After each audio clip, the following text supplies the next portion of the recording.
desmitificou um pouco a questão do movimento estudantil. É uma parcela pequena, assim, muito organizada, politizada, então, mas era uma parcela pequena, assim, eles, na minha época, era uma questão muito séria, assim, tinha um monte de bandeiras, assim, da questão racial, e era engraçado, passava meio à margem dessa discussão política, né?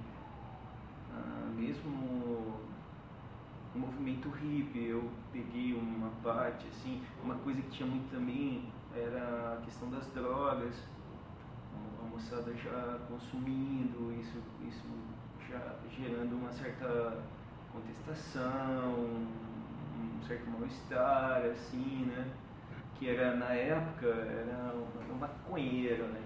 A imagem que se tinha era o pessoal ia pra praça, eram os maconheiros, né? Tinha também a questão, eu comecei ouvindo discoteca, mas depois comecei a ouvir rock também. E aí tinha essa questão do rock progressivo, que a gente gostava bastante, ficar ouvindo. Tinha isso, eu tinha uns amigos que eram mais ligados nessa questão da racial, assim, comigo, que tinha um discurso muito politizado nessa questão racial. Mas a maior parte era mais parte cultural mesmo, era a contestação dos bailes, né? Então era muito dividido, assim, branco, e tinha lugares que juntava, né? Por exemplo, campo de futebol, só que campo de futebol era bairro. É interessante, assim, é uma coisa não tem muito politizado, mas essa coisa de infância, de adolescência era um pouco isso, era mais bairro contra bairro. E aí não importava que você era negro, branco. Então tinha muitas divisões, eu acho, muitas clivagens, assim, né?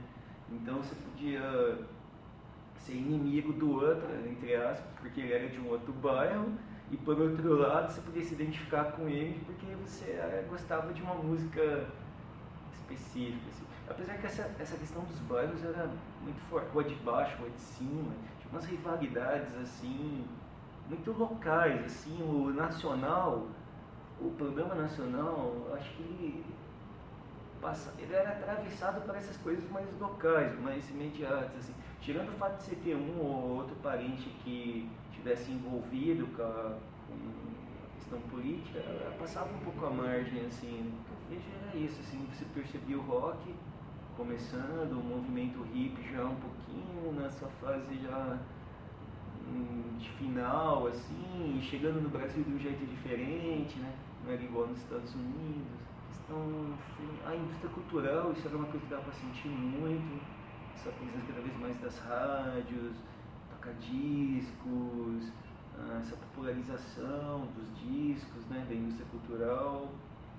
O que era típico dessa época era o ufanismo, a seleção, sabe, Brasil grande, esse ufanismo é marcante desse período. Mas a gente não, nossa